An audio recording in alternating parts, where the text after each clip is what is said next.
شحال من مرة صاحبي قلتي في راسك انا مقدرش ندير هادي ولا نوصل لهادي ولا نولي بحال هداك ولا ما هداك باش فايدني. الحقيقة اللي قليل اللي كيعرفها على هي انك انت اقوى بزاف من داكشي اللي حاط في بالك وداكشي اللي داك التصورات وداك الاحتقار اللي احتقر الذات ديالك. وفي هذا الفيديو غيوريك كيفاش تكتشف هاد القوة اللي الداخل ديالك من خلال واحد الكتاب اللي شبه الموتيفاسيون الصراحة. السلام عليكم خوت. الكتاب ديال انت اقوى مما تظن كما شفتوا في العنوان وكما شفتوا في الصورة.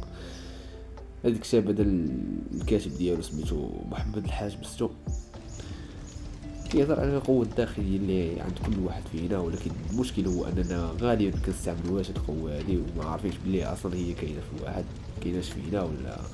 هذا الكتاب هذا كيعلمك كيفاش تغير الطريقة ديال التفكير ديالك ومن ثم تغير الحياة ديالك كاملة مرة، فهمتي. الفكرة الأولى اللي بغا يوصلك الكاتب من هذا الكتاب هذا هي أنه العقل ديالك هو البداية ديال أي حاجة باغي توصل لها من هذا الخدام. بمعنى كلشي كيبدا من العقل ديالك. إلا كنتي كتقول في راسك أنا ضعيف أنا مسالي أنا فهمتي، كتعطي راسك الطاقة السلبية باش تحبط راسك براسك، راه باينة الصراحة، راه غادي تولي فعلا ضعيف ومسالي. يعني راك تقتل راسك براسك في هذه الحاله هذه. ولكن الا بدلتي هذه الفكره هذه وليتي كتامن براسك تعطي راسك الطاقه الايجابيه واش تموتيفي راسك براسك واش داك الحوار الداخلي اللي تيكون مع الباطن ديالك مع الروح الداخليه ديالك، راه غادي يتبان عليك واحد الايجابيات بحال مثلا في الحوار ملي تكون تحاور مع شي واحد ولا باغي تقوم بواحد العمل اللي تيكون قدام الناس ولا. يعني العقل ديالك الا برمجتيه مزيان فهمتي، العقل ديالك بحال شي مكانه بحال شي حاجه بروغراميتي مزيان، راه غادي يبين لك شي حاجه مزيان. الا خليتيه سلبي غادي يدمرك بلا ما تحس، راه باينه. وندوزو لواحد الفكره اخرى اللي بغا يبينها عاوتاني اللي هي تدوي على المفهوم ديال الخوف، بلي ان الخوف غير واحد الخيال او واحد الوهم اللي تخلقو انت براسك. بزاف ديال الحوايج اللي كنخافو منهم ما كيوقعوش اصلا، تلاحظوا ولا تلاحظوا. ندوزو لواحد الفكره اخرى اللي تيدوي فيها الكاتب على المفهوم ديال الخوف. كيقول لك بلي الخوف هو غير واحد الوهم.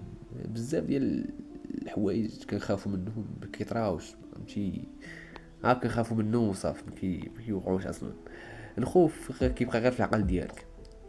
مثلا كتبغي دير شي حاجه وكتقول الا فشلت يا طرا ديال البلان الا خرج ديال البلان، ولا تقول مع راسك شوف هذاك دارها قبل مني ولكن ما صور منا والو، فهمتي انت ماشي هو داك الشخص هذا. هاد الا اللي تتقول الا هي هي اللي غادي تحبسك، هي اللي ما غاديكش تخليك دير بزاف د الحوايج. الحقيقه الا ما جربتيش ما عمرك غادي تعرف شنو تقدر دير. الا ما جربتيش عشيري ما عمرك غادي تعرف شنو تقدر دير. جرب وخلي الكمال على الله فيما يرضي الله.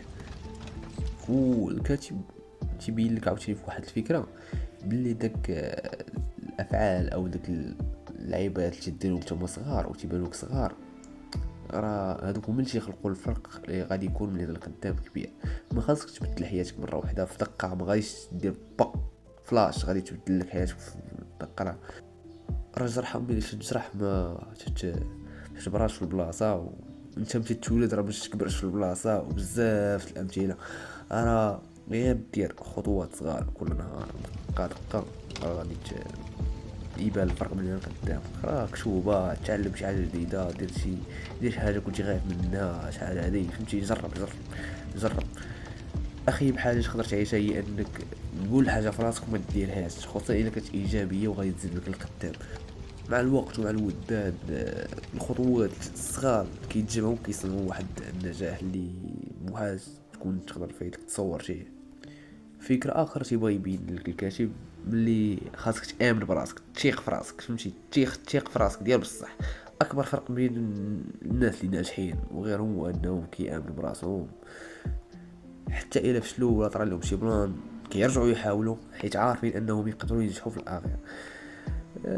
الخلاصه من هذا الكتاب هذا في الاخير الرساله ديال ديال هاد الكتاب واضحة.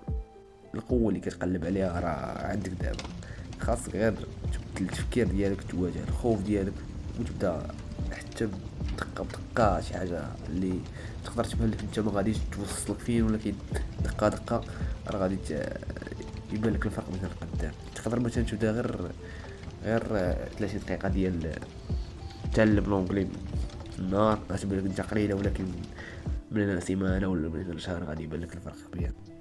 وكيف ما خلى الكاتب في العنوان ديالو انت اقوى مما تظن.